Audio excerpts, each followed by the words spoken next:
Café Scientifique is a monthly series of expert-led discussions on science and culture presented by the Bell Museum of Natural History. For more information about the Bell Museum, or to find out about upcoming Café Scientifique programs, visit bellmuseum.org or find us on Facebook and Twitter. Hello, everybody. How's it going? Thank you for coming out tonight. Oh, thank you. So this is our last cafe of our regular season here at Bryant Lake Bowl. Most of you know that I am Leah Peterson, and I'm the Adult Programs Coordinator at the Bell Museum. And I think this wraps up our sixth and a half year of doing cafe here in this format. So thanks, Beth. It's been a great time, and we're coming back. We're definitely going to be here on the third Tuesday of September, and we have no plans to change that. If anything should change, it's that we're going to be exploring new cafe opportunities in other places, and I'll certainly get the word out through the Bell Museum newsletter to anybody who wants to sign up for that. So stay posted, and we will let you know what's going on. I'm going to jump right into our trivia quiz tonight. Okay, so as you know, our topic tonight is bringing biology to biomimetics and vice versa, engineering into biology. And so we're going to be talking about, I'm going to ask you guys which item, or I guess, what would you call it? Which specimen from nature inspired a particular invention, okay? I think the first one is going to be sort of a bit of a no-brainer for a lot of you. Invention of Velcro was inspired by encounter with which of the following? The cocklebur, the tick, sticky leaves, or tree frogs? Beth. The cocklebur is correct. Okay, excellent. Good warm-up. All right, now we're going to dive a little deeper. When Japan was designing its high-speed trains, it discovered a challenge. When the train comes out of the tunnel, it can create basically what we might consider a sonic boom, but it can create, the change in the pressure can create a noise that is so loud, and the pressure change can be so devastating to a person's hearing that they had to redesign the nose cone of the train. So this design, the new design for the high-speed train, was based on which animal? The narwhal, the star-nosed mole, the kingfisher, or the proboscis monkey? Yes. Kingfisher is correct. Yeah. Did other people know that one? And that was watching the kingfisher dive into the water with very little ripple effect. And of course, assuming that, what we know is that airwaves and water waves would be moving in a similar way, they looked at the kingfisher as an inspiration. Of course, anything I say wrong, our speaker, Emilie, will correct during her talk. But we worked on these questions together. So, surgical staples. Okay, so which of the following helped to inspire the invention of the surgical staple? The saguaro cactus, the porcupine, the mosquito, or the honeybee stinger? I'm going to try to call on somebody whose hand hasn't been up yet. Stanley. I would say the honeybee stinger. That is a very good guess, and the mechanism, you're right about why. That is not the correct answer, though. But as you may know, a honeybee stinger goes in smoothly, but it stays because it has a little barb. So when it gets, pulled out, it kind of hooks into the skin. Yeah. The first one, the saguaro cactus. No. We're down to two, the porcupine or the mosquito. Yeah. The porcupine, indeed, the porcupine quill does a similar thing, and they inspired this type of new surgical staple. All right.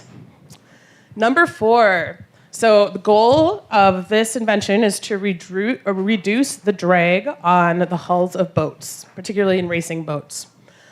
And it was inspired by which of the following? The lotus leaf, shark skin, pitcher plant, or rather, by bacterial biofilm. And I should say it's more than inspired. They actually utilize this in coating the hull of the boats? John. Shark skin is correct. Well done. Okay, the next one has important implications for many, many people around the world. Ocean desalinization. So a mechanism for being able to take the salt out of ocean water has been inspired by crab gills, the gills of crabs. Oh, it just doesn't come out. Camel tear ducts, kelp forests, or mangrove roots.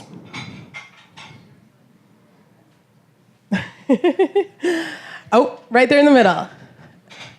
Yes. Mangroves is correct. Yes. Well done. Well done.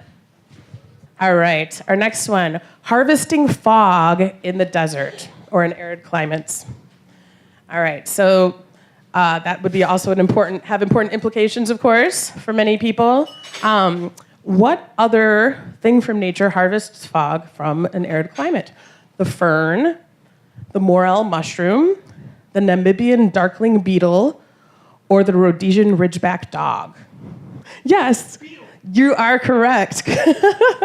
Awesome. And okay, we just have a few more. So, glass-domed biobuildings have been popping up all over the place for various reasons.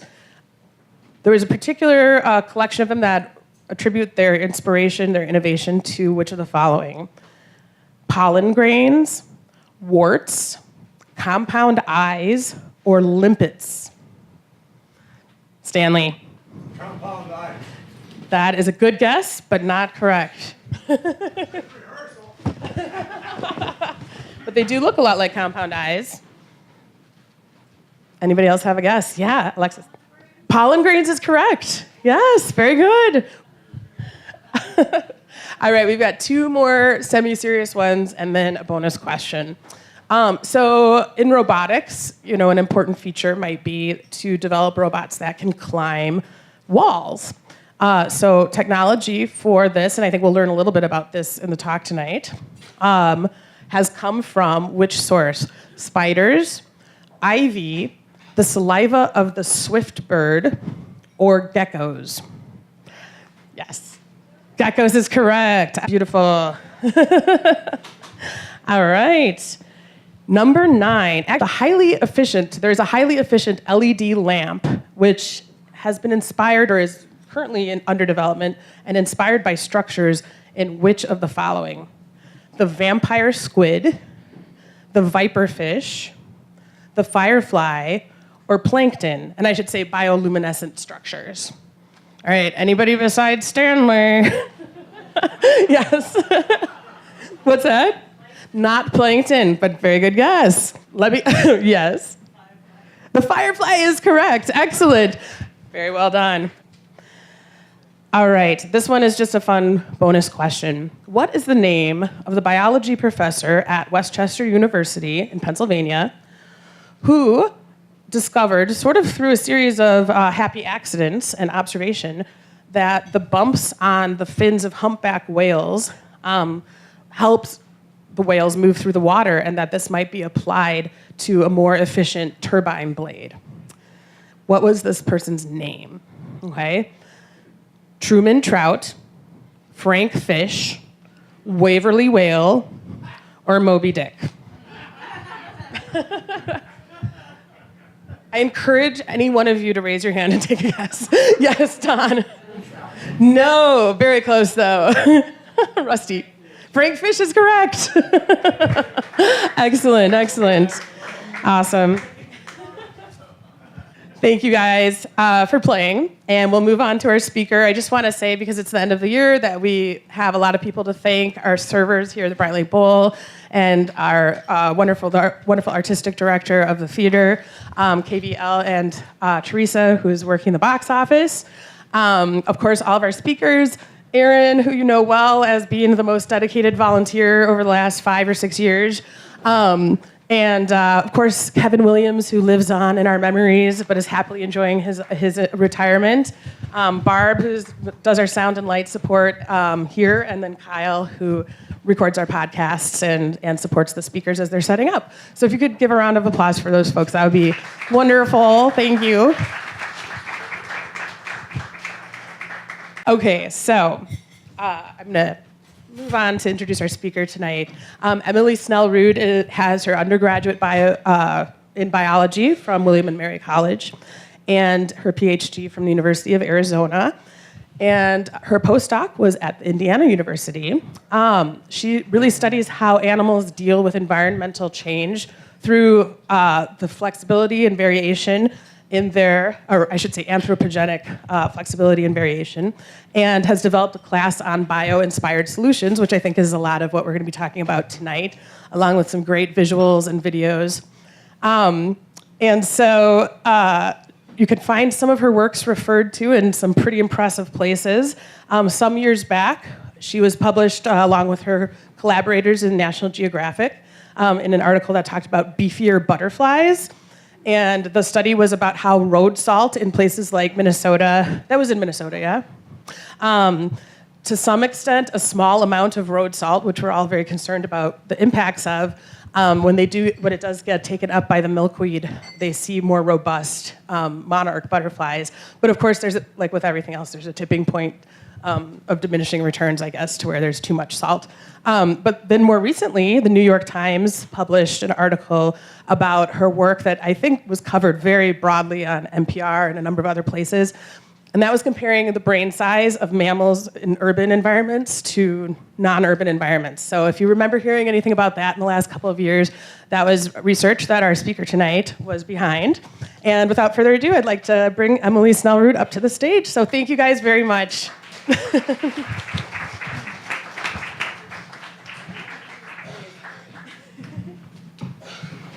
Great. Thank you so much for that introduction, and thanks everyone for coming out tonight.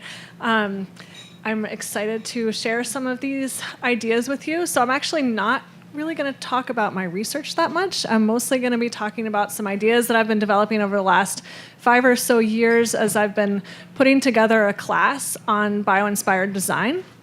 And the title, I've given this sort of some of the ideas in this talk in various versions over the last few years, and the title used to be Bringing Biology to Biomimetics. And as I've taught this class with engineers and architects and other people, I've learned more and more about how this sort of other side of the coin, how biologists can benefit from collaborating with other fields. And so that's sort of the two messages that I have today. So,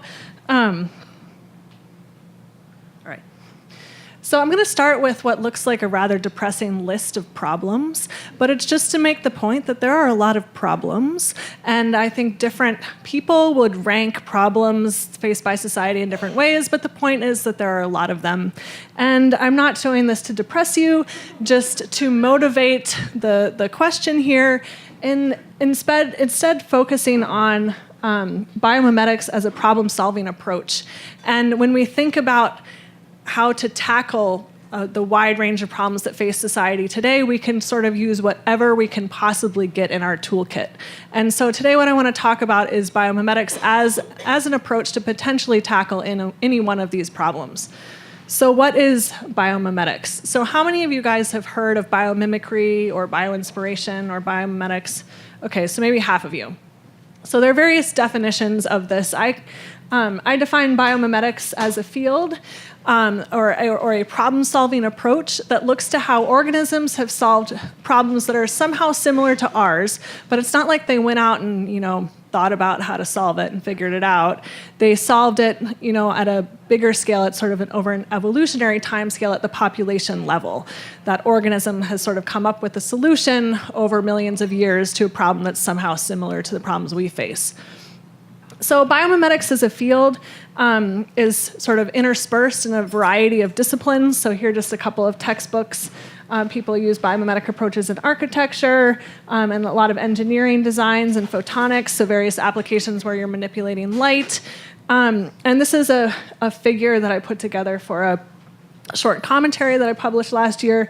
But this just shows by different fields, sort of the rise in the use of biomimetic approaches over the last 20 years, and also meant to highlight which fields are using biomimetic approaches. So chemistry, material science, engineering, physics, optics, and nanotechnology are sort of the top fields that are using these types of approaches. So before we dive into sort of the main points that I want to make, I want to sort of step back and go through some of these classic examples. And Leah mentioned some of them in the trivia, but I just want to highlight 3 of my favorites that also happen to be things that I have demos for. So the first is structural coloration. So this is a morpho butterfly, and you can sort of take it around. Yeah, that one you can pass around. So if you take a morpho butterfly, or there are a number of other butterflies similar to this, and sort of move it around in the light, you see that it's kind of shiny and iridescent. And that's because the blue color in their wings is a structural color. It's not a pigment-based color. It's a structural color. So if you sort of zoom in to a butterfly scale, this is at a very, very fine level. So this little bar here is 1 micron, so 1/1000th of a millimeter. You see these little structures, and basically these structures bend and reflect the light in a very precise way that makes this blue color. So there's no blue pigment, and it's similar in birds. Blue color in birds is also structural. And so people have applied this to a number of different areas, including possibly places where you might not want a pigment, where you might want a structural color. So this is actually a dress, I think, that cost thousands of dollars. But the principle was that they wanted to make a dress that didn't have a pigment in it, that was instead blue from structure. Probably a more useful, wide-ranging application of this is in various applications where you want to control light very precisely. So there are a lot of people looking at, say, screen design, where you might want to minimize reflection, that are studying how these structures sort of precisely control light and trying to mimic that at the nano level to try to precisely control light in these types of applications. So my next sort of classic example is the lotus leaf as a hydrophobic surface. And so the lotus is a plant, an aquatic plant. It looks like a water lily, but it's not. And I have a dried leaf here, which I will attempt to do a demonstration without making too much of a mess on the stage here.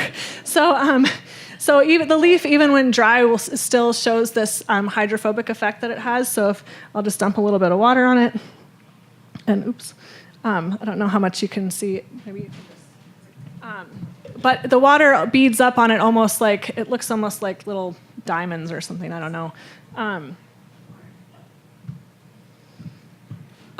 If people could actually not touch that one, that would be great, because it's really fragile. But you should be able to see the water move on it. So it's a very hydrophobic surface. And the way this works is, again, based on really, really nanoscale structures. So these are a number of different leaf surfaces of different plants. This is the lotus leaf here. Again, the scale bar here is really, really small. So this is 10 microns. And you might expect something like that beads up water would be really, really smooth. But when you zoom in on it, it's actually really rough. And so what happens is when water lands on this structure, it's more likely to adhere to itself than to the leaf. And so it ends up having this super hydrophobic effect. And in doing so, it also ends up, as sort of a side effect, having a self-cleaning property where the water sort of picks up debris and stuff and takes it off of the leaf. And so this has been used in a number of applications, such as self-cleaning paints and self-cleaning fabrics that use these nanostructures to result in a really hydrophobic surface that also is somewhat self-cleaning. All right. So my last classic example here came up in the trivia based on geckos. And so this is my pet gecko, which I'm not sure I will pass around. But fortunately, he is nocturnal, which means he might be awake. He is. Okay, this is Vander. He's a crested gecko. And he's doing exactly what I wanted him to do, sitting on the side of this cage. This is not his, he has a much bigger, nicer cage at home. This is his transportable cage. But geckos, as you can see here, can crawl up walls, they can hang on ceilings. And if you were to actually take the gecko out and sort of touch its feet, it would feel kind of sticky, but then when it takes its foot off of your hand, there's no residue left. It's a dry adhesion. It's not like saliva or sticky stuff on tree frog feet.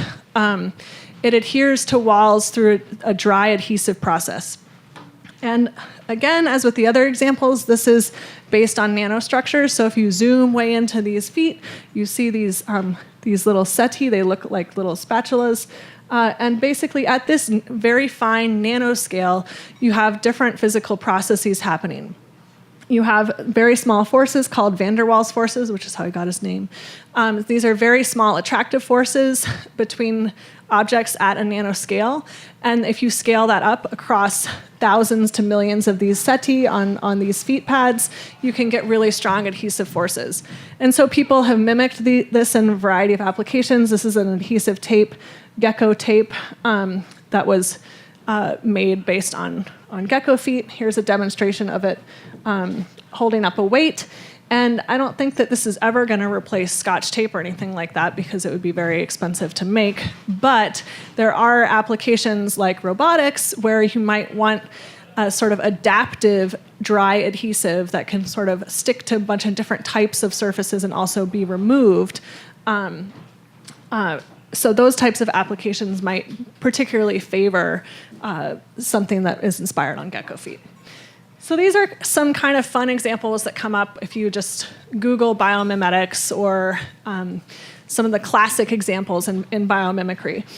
But these, what are called bottom-up approaches, where people often start with sort of observations about an organism and then think, okay, well, what applications could we come up based on this, are in many ways the tip of the iceberg in thinking about biomimicry as a sort of problem-solving approach. And that's because if you look across organisms, so if you sort of look across the tree of life, and this is I don't know, maybe 200 or 300 species packed into this tree of life here, there are over 1.5 million described species on Earth, and likely over 10 million total species on Earth. And across all of these species, this represents almost 4 billion years of evolution, of adaptation to very different environments. And so this is a huge wealth of adaptations that we could potentially draw on for a ton of different applications. And the other point that I'll make here is that a lot of this diversity is in small, boring things.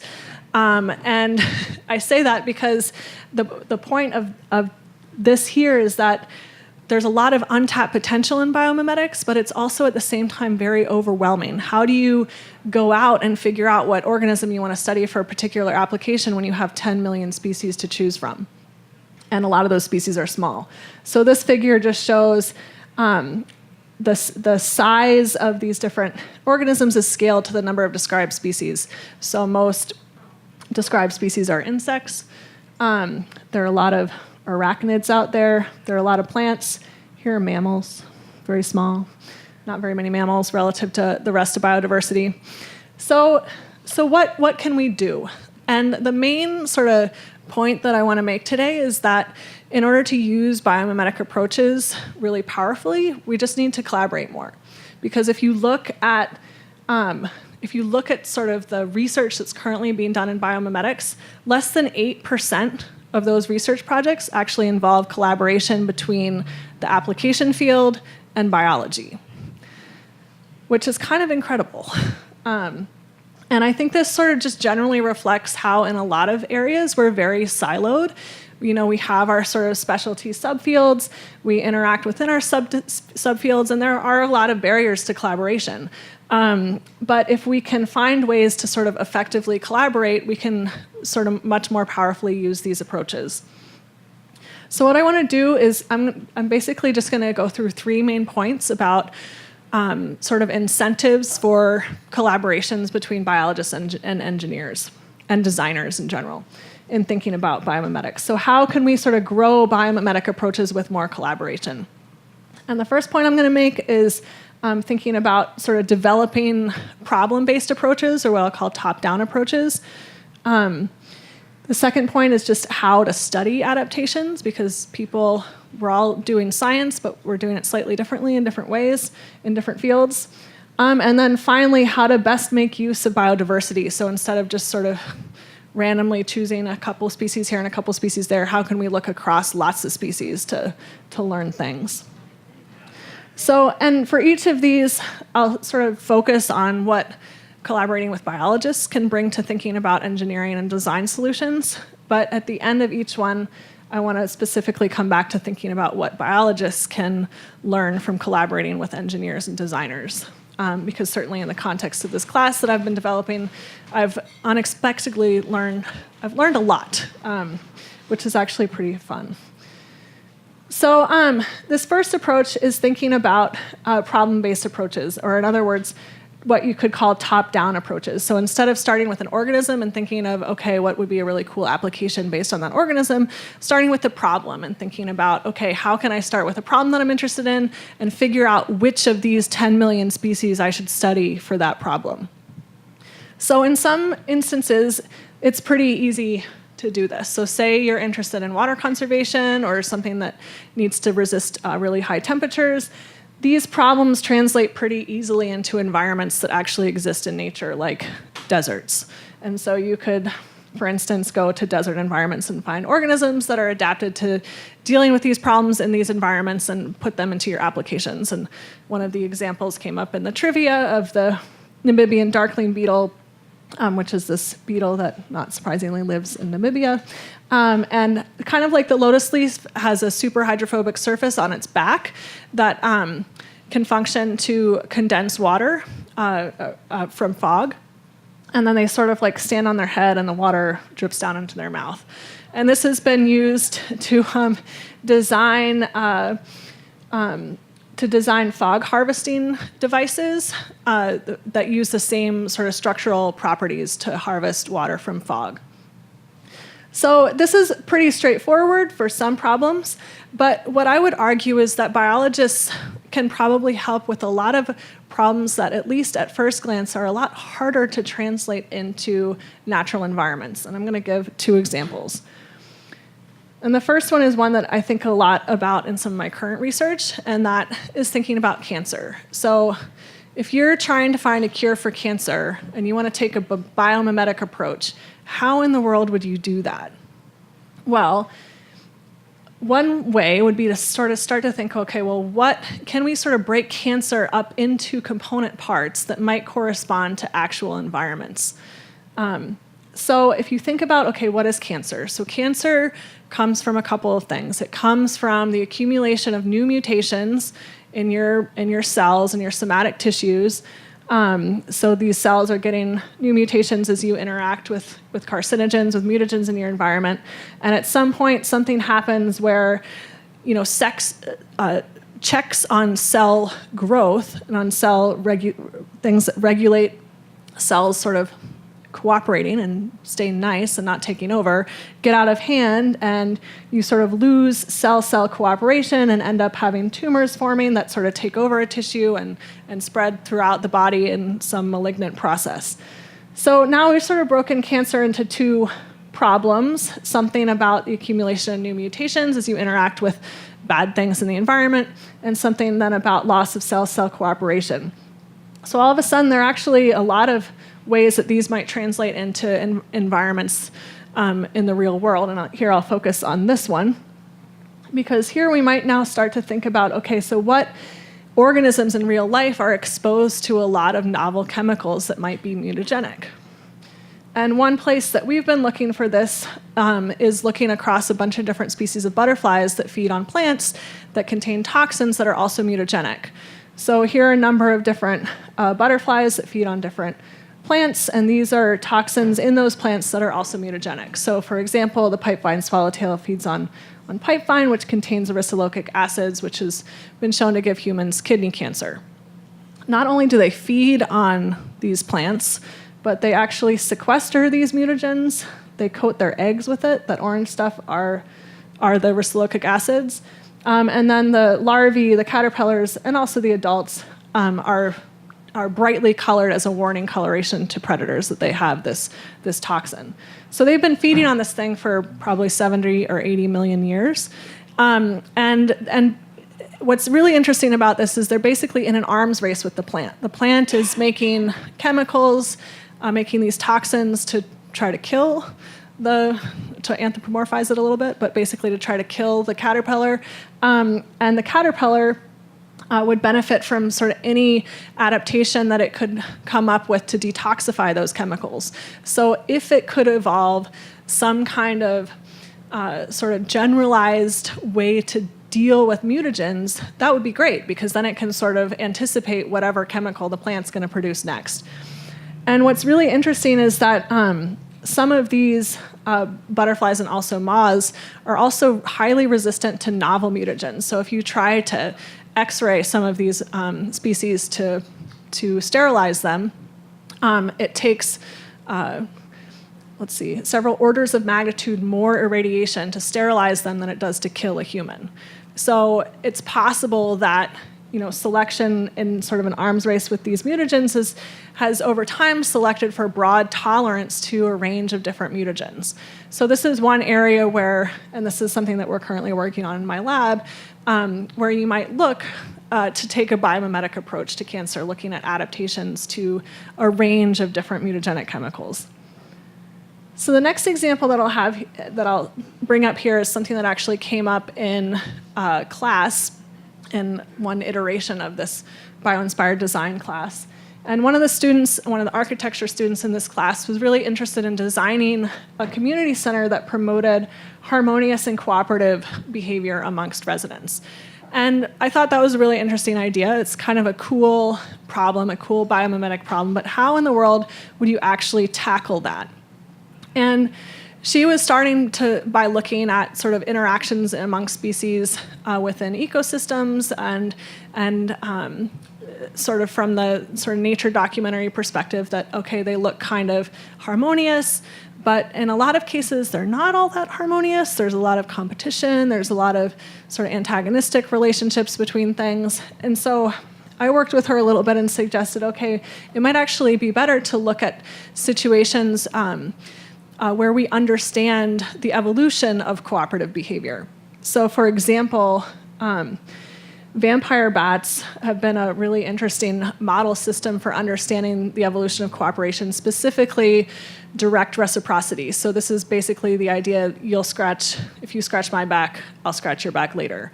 And through a whole bunch of studies of vampire bats, which basically, if an individual doesn't get a blood meal in a particular night and they're really hungry, they will go up to other individuals and beg for food from them. And then, if anyone's still eating, I'm sorry, so the vampire bat can choose or not to regurgitate blood to the other vampire bat. And a big thing that part of what factors into the decision to regurgitate blood is, okay, is this individual related to me or not? But the other thing that factors into it is, okay, if they're not related to me, do I know them? Do I see them on a regular basis? Do I recognize them? And they're much more likely to basically return the favor to individuals that have been cooperative with them in the past. And so this is an example of direct reciprocity. And there are a lot of evolutionary models that show that this works. This works if you have an organism that has repeated interactions and can remember those interactions and can recognize individuals. So this immediately suggests certain design principles for a community center. You want to promote repeated interactions. You want to promote recognition of individuals and the chance that, okay, I know I will probably see you again.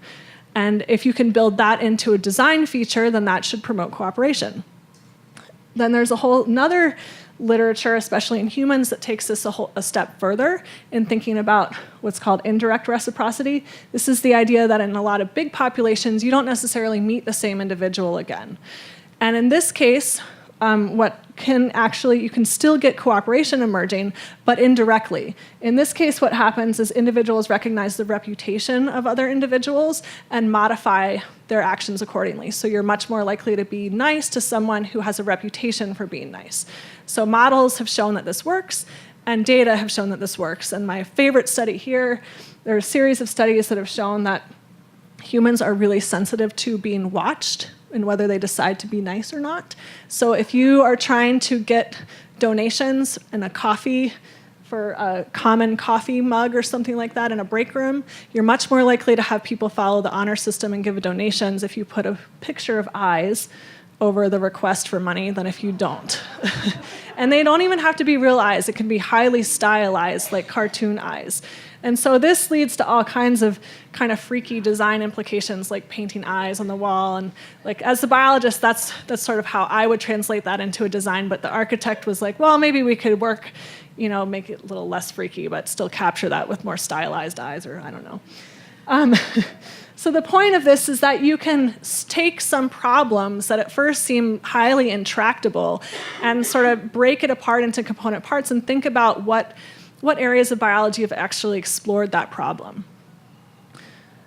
So I'll end this first section with thinking about, okay, well, what can biologists learn from engineers with respect to thinking about problems?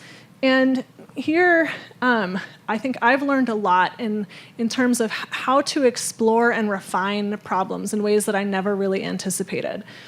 So as an example, say you're interested in solar power.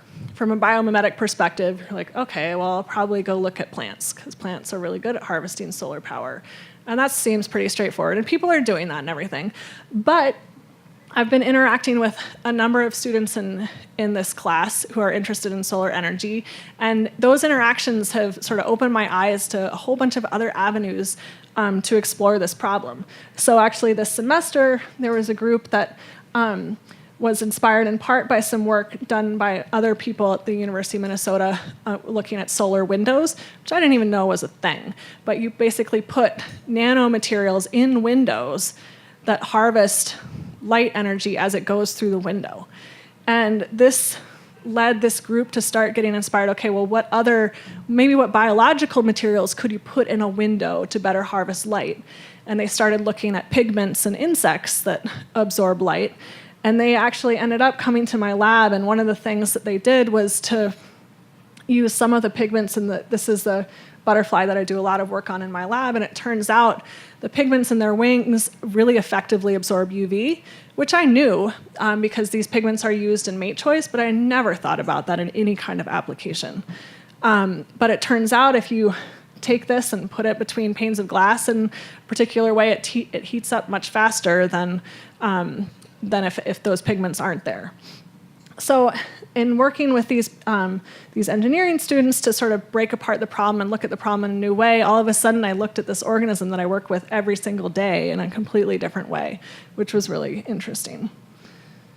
So the second point that I want to explore is how to study adaptations and how collaborations between biologists and engineers can really improve our ability to actually study these adaptive traits that we might want to copy in particular applications.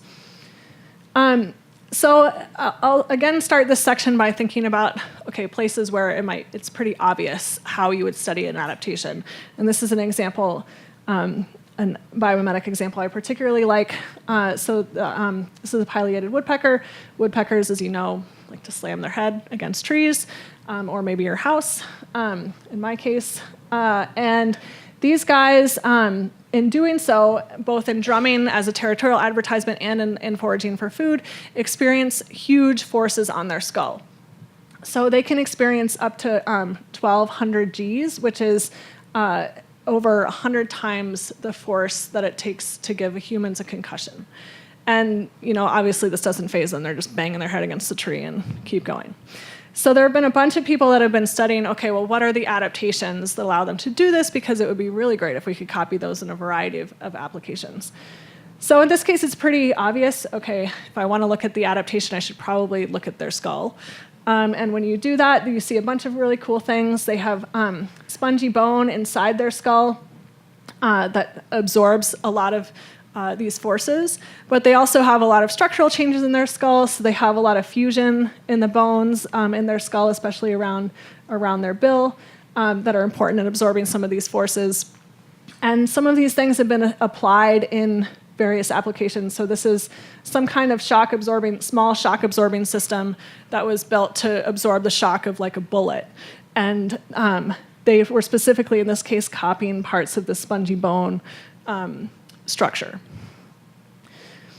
But in some cases, it's a lot less obvious what traits you should study in order to understand how an organism is adapted to a particular environment. In this case, I'm going to return to another cancer example that I particularly like because it's a really cool organism. So this is a naked mole rat, not particularly attractive. But they live 28 to 32 years in the wild and in the lab. And so they're a rodent. Other rodents, like mice, your average deer mouse, or lab mouse, does not live nearly as long, and they get cancer. They get cancer if you bring them into the lab. These guys do not get cancer. So the question is, okay, what adaptation underlies that trait, that they're not getting cancer? Because if we could understand that, it would be really great for various applications in cancer biology. So how do you study that when you don't even know where to start? Basically, as a biologist, you start by making lots of observations. I'm not going to go through all of them, but I just want to highlight a couple of things from this paper. In this paper, I think they had about 15 or 16 different studies in this one paper. It's basically a series of lots of observations. And one of the observations that they made is that the cells, naked mole rat cells, produce a lot of gunk in sort of the matrix around the cells. That sort of makes it gunkier and stickier, like it clogs up test tubes of cells. The stuff is called hyaluronan. So we have the same substance, but we aren't making the stuff that we make is different and a lot less. It's stained blue here, so naked mole rat is different from related rodents, so guinea pigs and mice. So that's one observation. Another observation, if you look at the sequence for the gene that makes this stuff, it's very different from any other mammal or any other organism. So this is just, each letter here is an amino acid in the protein that makes this gunky stuff. And this is the naked mole rat sequence, and then here are a whole bunch of other animals. And the point is that there are a couple of amino acids that are very different, especially at this spot here. So that suggests, okay, maybe this is special. These are all sort of observational, correlational things.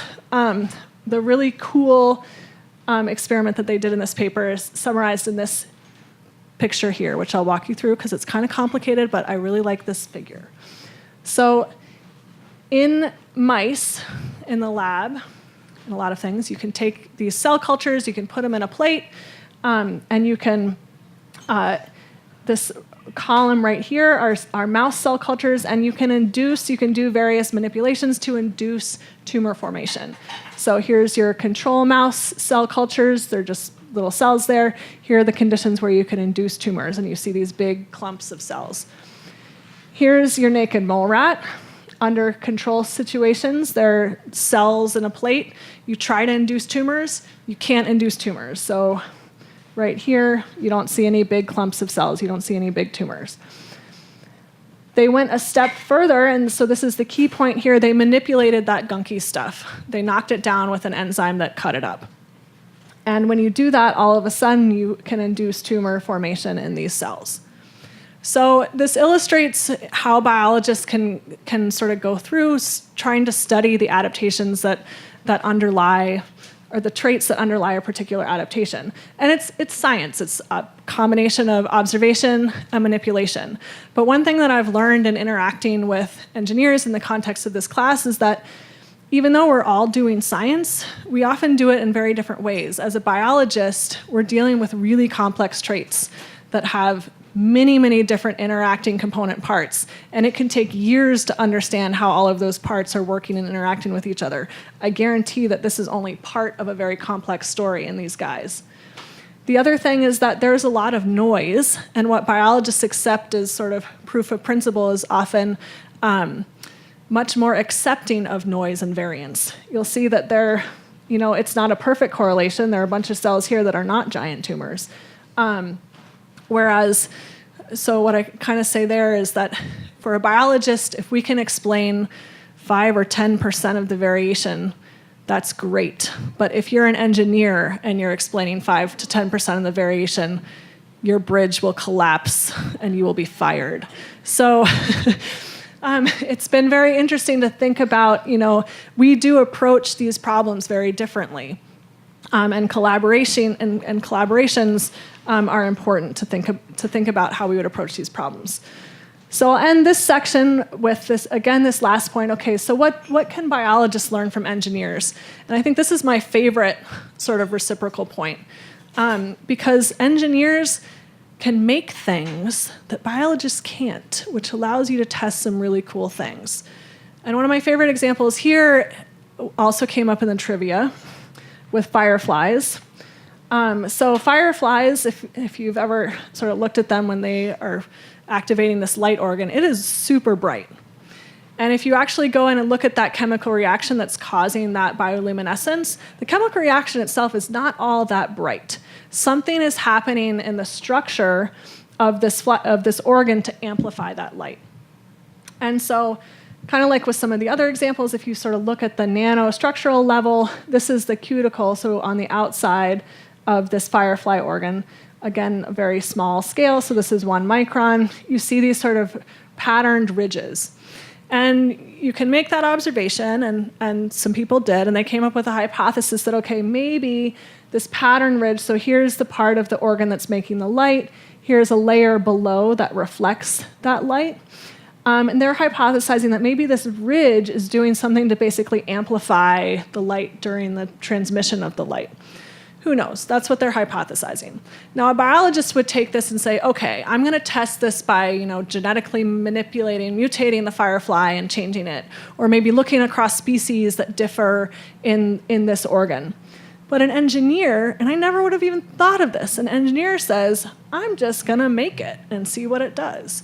So in this study, they took, I can't remember what they made it out of, but they basically made structures that differed at the nano level in both the spacing of these structures, of these ridges, and the height of these ridges, and then they tested them and asked, okay, how much light can you transmit if you vary the height of these ridges and the spacing of these ridges? And lo and behold, at a certain height and a certain spacing that's kind of like what you see in the fireflies, you get a really huge light transmission. So basically, by reverse engineering the system, you can actually test whether the structure is causing a particular hypothesized function. And that's really cool, that you can actually just go and nano-print a cuticle and test it, which is not something I would have ever thought of. All right. So the last point I want to make, and I have a bunch of examples here. Sometimes it's hard to, if I run out of time, just stop me because I'm very fond of a lot of these examples, and so it's hard for me to take them out. But this last one, I have a lot of examples here, is how collaboration and involving biologists can specifically help make greater use of biodiversity. So instead of just looking at one gecko, could we look at 1,000 geckos? Or instead of just looking at one species of lotus plant, how could we make use of a bunch of different species of plants that have hydrophobic leaves? So how do we really harness this biodiversity? And in biology, we do this through comparative studies. And basically, this is just looking across a whole bunch of species. And engineers and designers have used this a little bit in their applications, but surprisingly not that much. So here's one study that looked in geckos and then a whole bunch of other animals that stick to things. So flies and spiders and beetles. And in this study, they were looking at, so if you look at the legs of these guys, they also have little spatula hairs, very, very small. And the size of these hairs and the number of these hairs per unit space vary with the size of the animal. So as you get heavier and heavier animals, you get more and more of these setae, greater and greater density of these setae. So the engineers in this study looked across all of these species and derived some equation by fitting a line to it for the optimal relationship between mass and the number of setae, which is great and interesting. But if they had collaborated with a biologist, they probably would have done it differently, because a biologist would have come in here and said, okay, there are a whole bunch of lizards here. They're all related to each other. and they're related to each other differently than all of these beetles, which are over here, and all of these flies, which are related to each other, that changes this relationship. These points are not all independent from each other. It changes how these points are related to each other because they're connected through evolutionary history. So there's a whole field in evolution that accounts for patterns of evolutionary relatedness and studying patterns across species. And so if these people had collaborated with biologists, I think they would have come up with a slightly different, same pattern, but a different equation. So comparative studies, though, can be a really powerful tool to relate variation in the form of a structure to variation in the function of a structure across species. And to illustrate this, I want to specifically focus on spider silk, which is another really cool biomimetic example. So spider silk is a really fascinating and unique biological material. So I could show you a ton of different plots showing how unique spider silk is. This is just one that shows the extensibility of spider silk. So as you sort of draw it out, at what point does it break? So spider silk is stronger than steel, but it's tougher than Kevlar. So if you compare spider silk to a whole bunch of different engineering materials that we have, it has certain properties that don't exist in applications that we use. And so people have been trying to mimic spider silk for a really long time. People have been trying to harvest it from spiders, but it's actually really hard to harvest large quantities of silk from spiders, so they've actually genetically engineered sheep and goats to make milk that produce spider silk proteins, and silk caterpillars that make spider silk proteins, and to sort of get around that. But the point is, people really want to mimic spider silk. And the point here that I will make is just sort of expand on that, and that there's not one species of spider. There are so many species of spider, and all of their species of silk have very different properties.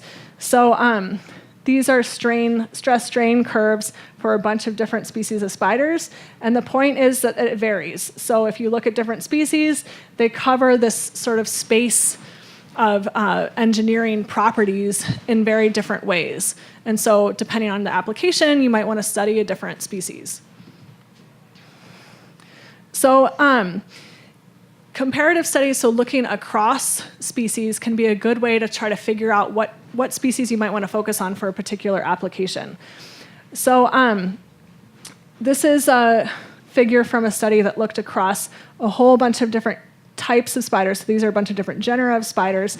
This is sort of the tree that shows how they're related, and this shows the strength of the silk. And these spiders vary in how they build their webs. So there are some species like this guy here that builds sort of your typical orb web that catches things as they fly by. And there are other weird spiders like this bolus spider, which actually makes like a lasso of silk that it spins around and throws to catch things. So it doesn't build a web, it just sort of like lassos things. And so when you look across all of these species, their silk varies in strength. You can also see that it varies with evolutionary history. So these guys that are all kind of related to each other tend to have stronger silk than these guys, this part of the tree. So there's probably some sort of evolutionary innovation in silk somewhere around here. And if you control for that difference in evolutionary relatedness, you'll also see that orb weavers have stronger silk. So if you correct for this pattern of relatedness, orb weavers also tend to have stronger silk than these spiders that don't build webs, which makes sense. If you're trying to catch something that's flying, you might want a stronger silk. The other cool thing about comparative studies is they can reveal really exciting and unique species if you look across species. So for example, if you look within species of spiders, there are trade-offs between the strength of a silk and how extendable it is. You can't really maximize both. But if you look across species, this trade-off disappears. So here's a bunch of different, each point here is a species of spider, and there's no relationship between strength and extensibility across species. And that's, again, probably because some species are sort of coming up with evolutionary innovations for silk structure. From an application perspective, say you want to really awesome, perfect silk that is both strong and extensible. Well, then maybe you want to come up to this corner of the graph here, for example, black widows, which have both strong and extensible silk. So if you look across 100 species at a time, you can figure out for your particular application which one you might want to study. So the final point that I'll make here with respect to comparative studies is that comparative studies can help overcome one of the major limitations of copying biological traits. And that is, from an engineering perspective, biological traits are rarely perfect. And one way around this is that there are often independent origins of the same function, and different organisms have sort of invented different ways to do it. And if you can look at those different ways that they do it, you can kind of overcome some of that limitation of imperfect design. So I have a couple of examples here. The first one has to do with hernias. So there's a particular type of hernia called an inguinal hernia, where your gut ends up going into your inguinal canal, which in men basically means your gut ends up spilling into the scrotal area, which does not sound that great. But women also have an inguinal canal, but the inguinal hernia risk in women is much lower than in men. It's about 3%, whereas in men, over a quarter of men will end up having an inguinal hernia in their lifetime, which doesn't sound great. So why is this? So it turns out this is a consequence of evolutionary history and developmental constraints. So inguinal hernia, this bias in inguinal hernias, is a consequence of the fact that in early embryo development, in males, the testes are internal, and they migrate through the inguinal canal to the place where they eventually descend into the scrotal area. So they migrate through the inguinal canal down to the groin area. That migration weakens the inguinal canal in men relative to women, making them somewhat biased to getting this type of hernia. So why in the world would it happen this way? Well, if you look at how other organisms develop and sort of reconstruct what our evolutionary ancestor looked like, it probably looked something like a shark. And in sharks, their testes are up near their heart. And at some point, there was selection for external testes because sperm develop at lower temperatures in primates, and sort of the easiest, sort of the path of least resistance for that to happen, based on what patterns of genetic variation were in the population at the time, were for migration of these testes during development through the inguinal canal, rather than sort of de novo expression of them in some new place. So this is an example that I got from this book called Your Inner Fish, which is filled with a whole bunch of cool examples of how sort of patterns of evolutionary relatedness result in really weird things like this. But the point of this example is that if you want to copy an adaptation, you have to keep in mind that there is this evolutionary history. There are certain developmental constraints that sort of result in things being a particular way. And from an engineering perspective, it might not be the best way. So one of my other favorite examples has to do with blind spots. How many people have done a human blind spot demonstration before? Okay. So what you're going to do, if I remember correctly, okay, close your right eye, and with your left eye, stare at the plus. Put it up like this, so the plus is to the right. So close your right eye. With your left eye, stare at the plus and hold it far away and slowly bring it towards you.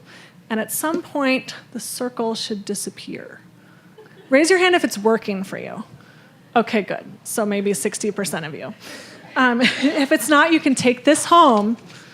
This is your souvenir, and you can try it again. So this is meant to demonstrate that humans have a blind spot in their eye, in both eyes. Normally, fortunately, you don't notice it because your other eye corrects for it. But the reason why you have a blind spot is because, so on the back of your retina, you have photoreceptors that intercept photons, but those photoreceptors are actually aligned on the back of your retina. And then there are a couple of layers of neurons that are in between where the light is and where those photoreceptors are. These neurons basically have to get that information about the light to the brain. Their output is right here. They send axons from here out into the eye, but it needs to go back to the brain. So in order to do that, all of those bundles of neurons come together in your optic nerve and go back to your brain. And that's why you have a blind spot right where that optic nerve goes back through the retina. So from an engineering perspective, this is not necessarily the best way to do it. Instead, it would make more sense to have it flipped, to have your photoreceptors out here so that the nerve tracks went straight back into the brain.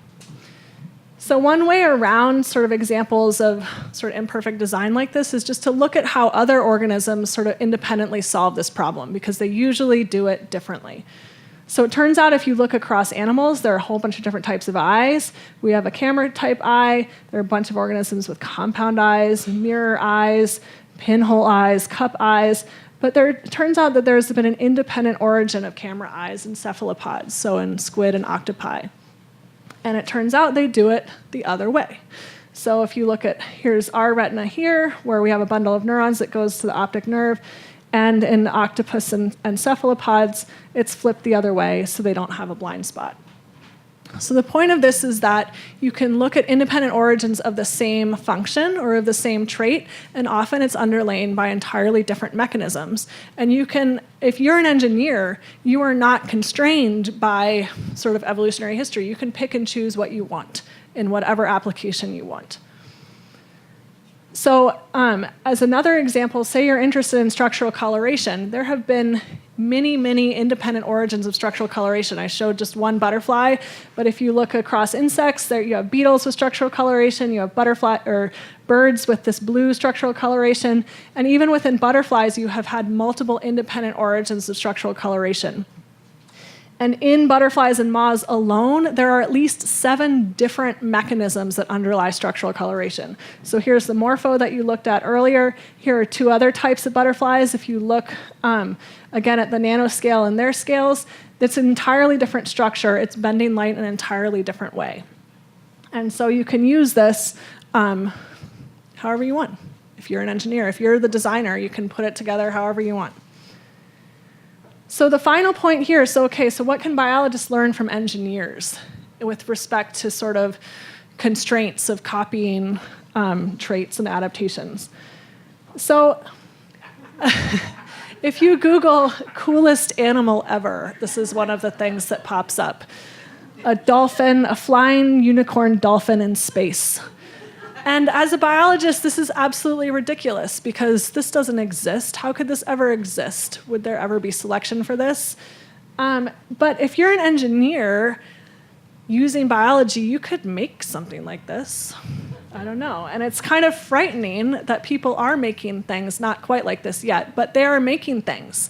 So there's a whole field, especially with respect to microbes, called synthetic biology, where people care about particular functions, certain outputs. They care about certain inputs. So say they want to build a sensor that detects some chemical and has some motor output in response to that chemical.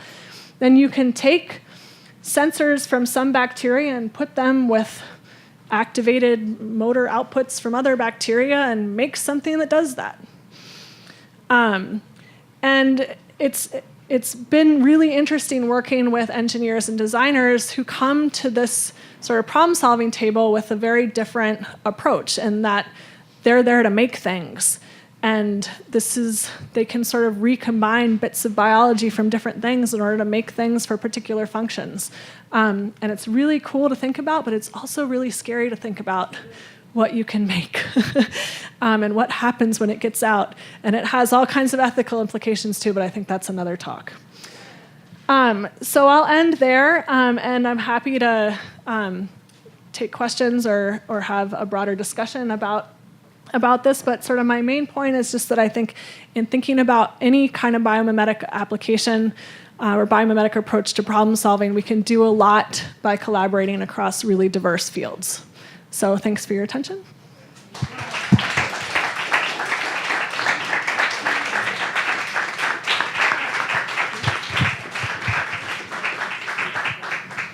Thank you so much for your talk. And if anybody does have a question, I'd be happy to come over with a microphone right up here. I'll pass this through to you. Thank you. I'm just wondering where in the real world are these things being studied or being worked on? Like, what kind of companies are they? Mostly in academic settings, or where might we be able to help work on these things? So that's a great question, and I would say all over the place, because I think a lot of the science that is being used in biomimetic applications is being done at the basic level without any thought to the application. It's just biologists in their labs asking questions. I mean, for example, the butterfly pigment, there are a ton of people that have been studying butterfly pigments without any thought about what the applications could be. They're just sort of doing basic research and asking interesting questions. And then all of a sudden, some technological innovation comes along where you could actually use that in some application. So I think a lot of it is just basic research. But then the actual biomimetic approaches, a lot of those things are going on in a lot of different fields, and in engineering departments, material science. There's a lot in material science, chemistry and physics labs. But there are some, I get the feeling that a lot of it is still fairly academic, and a lot of companies still see it as a fairly risky and expensive thing to explore. So it seems like a lot of the research is not necessarily going on in like the research and development side of a company, at least from what I've heard, or maybe that's because they don't talk about that research. At least in architecture, it also seems, I think with anything, the first prototype, the first round, is usually really expensive. And so you have to either have the funding or the facilities or the time to invest in the really expensive first prototype before it becomes cheap. And at least in architecture, there's an interesting pattern where a lot of the first steps for biomimetic things are in art installations. And it's not until they can show that they can make something in an art installation where someone's like, oh, yeah, I want to pay $1 million for that to scale up to a building. So it seems like there are steps. Yeah.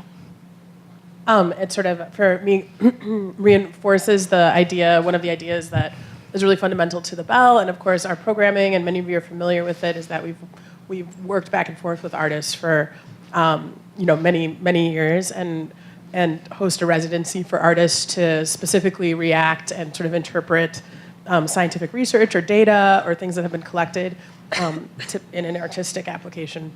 And it's just a little thing, but it's interesting to think about that as being sort of a connecting place for some of these bigger innovations. Yeah. Does anybody else? Perfect. I think related to that last question, I was more interested to hear about the woodpecker's head and the concussion prevention.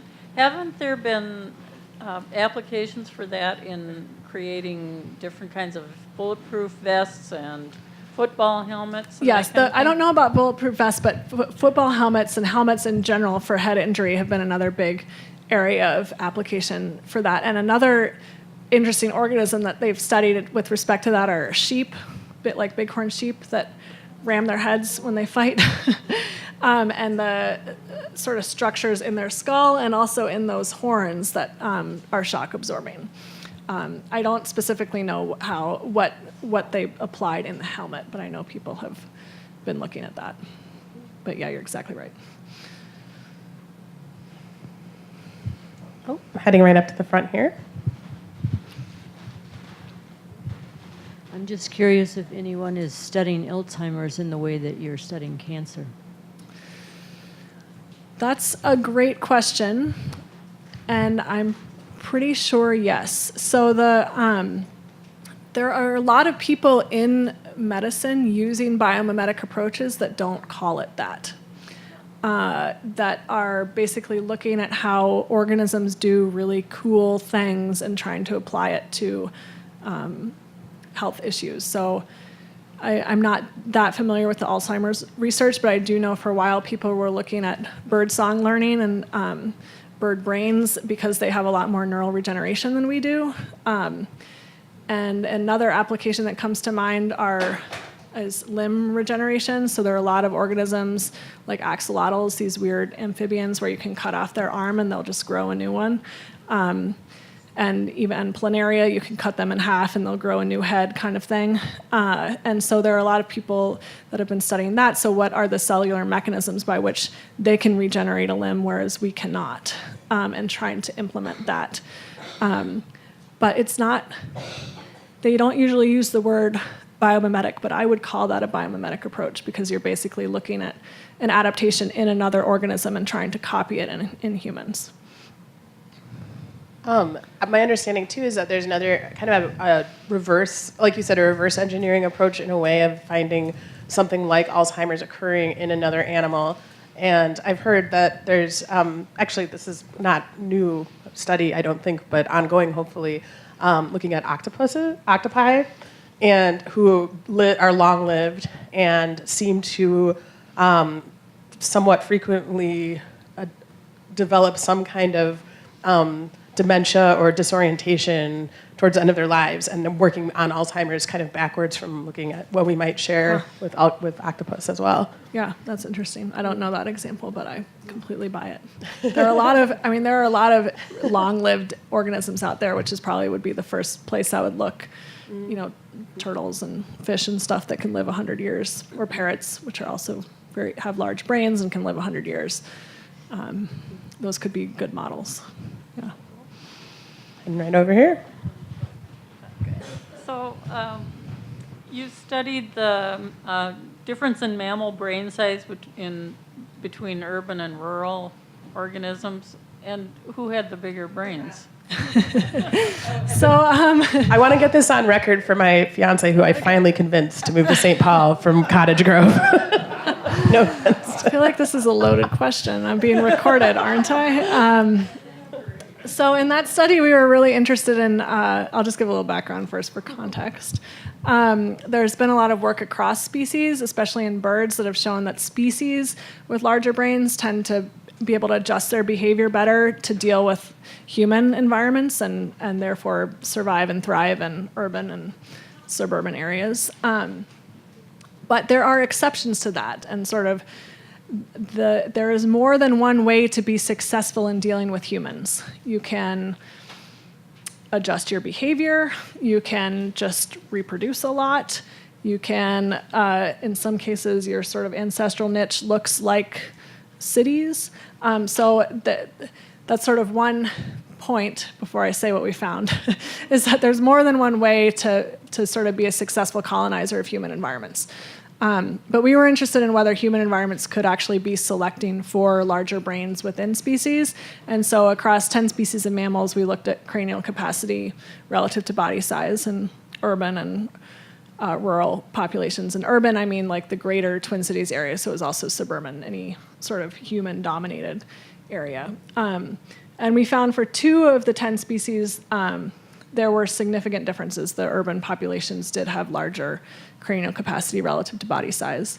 But that was only 2 of the 10. So that sort of underscores my point that but these other 8 species were still in the cities, so they're probably doing something else. Like gray squirrels, for example, we did not see an effect. They're not also particularly smart, but somehow they're thriving with humans. The other interesting finding of that study was we looked at 4 insectivorous species, so 2 shrews and 2 bats, and all 4 of those species showed significant increases over the last 100 years in rural areas in cranial capacity by about 10%. So that, to me, suggests that they're probably, for species that are already having to forage over large areas, as we cut down available habitat and force them to forage over even larger areas, that favors increased cognition to sort of navigate that area. That is my highly speculative interpretation of those findings. And what are the species that you did find the increase in confirmed? Deer mice and a vole. Okay, excellent. Any other questions? Your question inspired me to just want to ask, maybe on behalf of anybody else who'd be interested in, if you're aware of other places where, like in researching your development for this class that you teach or anything else, where there's a specific focus on that collaboration between different disciplines, whether it's engineering and art or engineering and science, biomimetics. Have you come across like other communities or places where those intersections are being sort of supported, encouraged? I'm sure there are. But offhand, I'm not. I think in general, over the last decade or so, it seems like people have been emphasizing, highly interdisciplinary collaborations more. Yep. But it's challenging. It's challenging just to get groups of people with different backgrounds to work together. Yeah. Fair enough. I didn't know if you'd run across anything specific. Do you have an example? No, I don't offhand. I mean, I'm sort of envisioning this like, Eden of a laboratory where people come from all these different places and work together and, have all these different backgrounds. But I don't know of a specific. Don, you might have one? Well, I guess I do think of these artist in residence programs where people bring artists into businesses, but... Well, Emilie, I'm wondering whether, Janine Benjus sort of has created this the biomimicry field and runs these workshops and things like that. And I'm just wondering whether you've ever had any interface with that and whether, we had a couple questions about how do you get into that. Is that a good way for some people to look into this field or how would you, is that much more of a design? It seems to me as if maybe it's more design-oriented versus biology-oriented. I know that she does come from a very strong biology background, though. Right. So she founded the Biomimicry Institute, which has a whole bunch of offshoots. They do a lot of different things, but they've also been involved in this biomimicry graduate program, master's program through Arizona State. And I've interacted with a number of people that have gone through that program. And my impression so far, sort of based on a very limited sample size, is that it seems like biomimicry, it's great to have training in biomimicry as an approach or as a tool, but at least now there are no jobs in biomimicry. So if I'm talking to a student who's interested in biomimetics, my advice is you can get training in biomimetics, but be something else. Don't be a biomimetics person. It might be different in 20 years, but at least now there are no jobs in biomimetics. There are jobs for people that use biomimetic approaches who are a biologist or who are an engineer or who are an architect. But my advice to them is pick a main focal field and then get training in biomimetics as an approach as well on top of that. Great. Well, with that career advice, thank you all. Thanks to Emilie so much for being here tonight. Thank you all for being here. Thanks for having me. Thanks to all of our wonderful speakers this year.